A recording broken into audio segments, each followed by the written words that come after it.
Hi everybody, guess what? Bought a new old tent.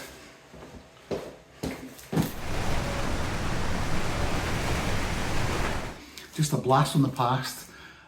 Total camping catnip. To me, it's a tent that I've always wanted for years, and it was designed by a famous mountaineer. I'll tell you a wee bit more about it once I open it, because I don't know what state this is in. It's probably pretty old. I'm just hoping that I haven't wasted my money. So, the tent in question, Mountain Hardwear EV2. The EV stands for Ed Viesturs, who was a famous mountaineer in America, still is. I think he's retired now, but he was the first guy in the States to do all the 8,000 metre peaks. Outside of it doesn't look too bad. 2.7 kilograms all in this bag, but I've no idea if there's anything extra or whether that's just standard with a bare minimum. I just popped everything out the bag. It's quite encouraging. It does look pretty good nick. It's even still got an old hang tag on it. But I reckon this will probably go back at least a decade. Might be more than that, maybe 16 years or so. We've even got the Mountain Hardwear lifetime guarantee card on here. I wonder if I could still claim on that if it's broken. So far the signs are good. The pegs themselves look as if they're either super clean or they've never been used. The manual seems to be in here as well, and looks like it's hardly ever been flicked through. No sign of dirt. It's not particularly dog-eared or anything. And the guy lines don't look like they've been used either, nor the runners attached to them. The three poles look pretty tidy. Again, they don't look really used. That's really encouraging. I think this is one of the very earliest models, so this was before they adopted DAC pegs. Yeah, so Atlas Scandium XL from Yunnan. So I think this is probably one of the earliest iterations of this tent. There was a couple of variations to it. I think this is the earlier model.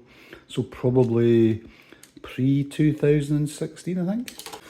So I don't want to speak too soon, but it actually smells quite newish, rather than the smell of whatever somebody's fry up some old breakfast. There's a couple of just a slight marks on the floor.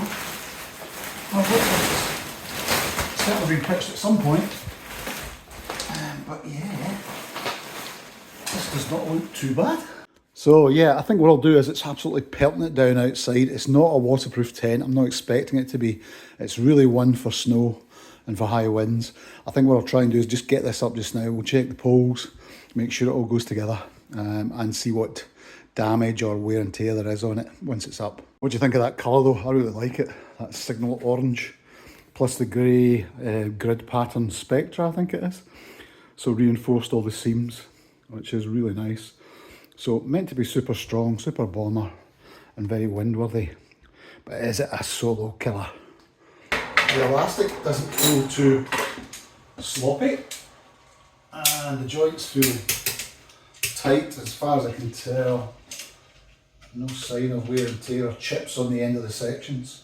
It's actually quite nerve-wracking putting this up in the kitchen, because the poles are under quite a lot of tension. If one of them springs out, I'm going to take out some ornament or other, and my wife will never forgive me. Does that go? I should leave that one off. I think that might have to attach to the crossing pole. I'm not sure. Yeah. Takes me back to when I used to have a Mountain Hardwear triangle with the same kind of super chunky clips. Everything's quite glove friendly, so if you've got winter mitts on, it should still be pretty easy to do. I'm like a kid in a candy shop with this beast. That's the third pole on. Just start putting the clips on that one, and then I'll just need something to pull the vestibule out. I say vestibule, it's actually all one internal space.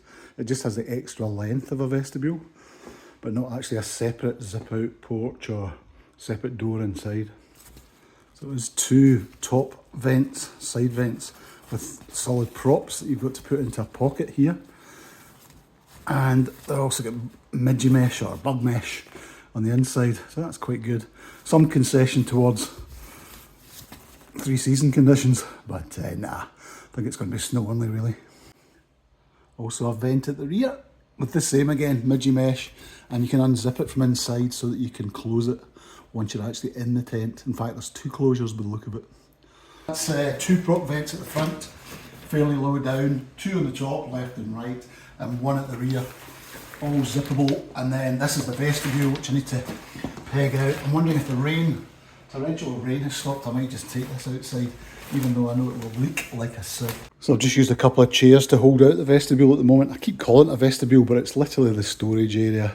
I believe there's a waterproof zip inside here where you can undo inside the inner. We'll check and see. So you could drop snow out of it, get rid of your pee bottle, cook or leave shoes. And there's an AquaGuard waterproof zip, water resistant I should say, under the fairly generous flap here. So I've just laid them out. These are unused guy lines, they've never been touched by the look of it. So there's 8 of them and 8 runners. Just got to decide where to put them. I think 1 on that side, 1 on that, probably 4 off the corners where they connect. That would leave me 2 more, and I might just try and put maybe a couple on the tail as well. That's all 8 guys on, so I've got 2 on the rear, 1 on the side, 1 on the front, 1 on the front, 1 on the side, 2 in the rear at the back again. So that's all 8 used up, though it does say you can internally guy it as well. But once I get the thing, or once I get inside it, let's have a wee look and see how that works. But I have to say, I absolutely love this thing. I don't know, total camping catnip. It was just something that's always been on my radar for so long. I was trying to get a decent example of it that wasn't hammered, and this came up, and as far as I can tell, this looks like a decent example. What do you think? Pretty sexy. It's encouraging that it's actually beading by the look of it.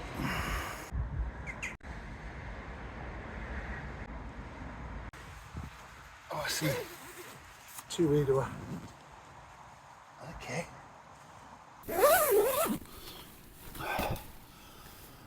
Right, we're in. Initial impressions, enough room for 2, for sure.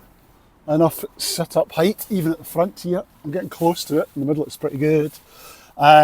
Just checking the inside. I'll go around the taping now actually, because I suspect this is where it'll be a bit worn away here and there. I can see a couple of bits where it's beginning to decay, which is what I kind of expected. So yeah, I'm going to have to go through the silicone sealant with this, I think. Not that I'm going to be using it in rain, but just to beef things up for snow. Some of the taping is fine. I think some of the stuff on this Dyneema, or whatever it's called, X-Pack, it's looking just a wee bit, yeah, just a wee bit worn away.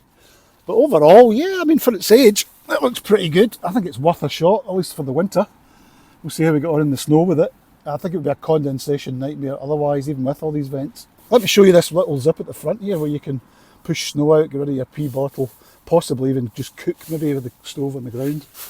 There's just another little AquaGuard zip here where you can kind of open up, just get rid of any fluid or whatever else, push out any excess snow that's inside of the inner tent, and spindrift.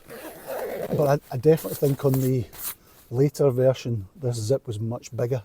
All the vents are zippable, so you can open the bug mesh and let fresh air right through if you want. But these are probably more useful for spindrift more than anything else, just to stop snow coming through too easily.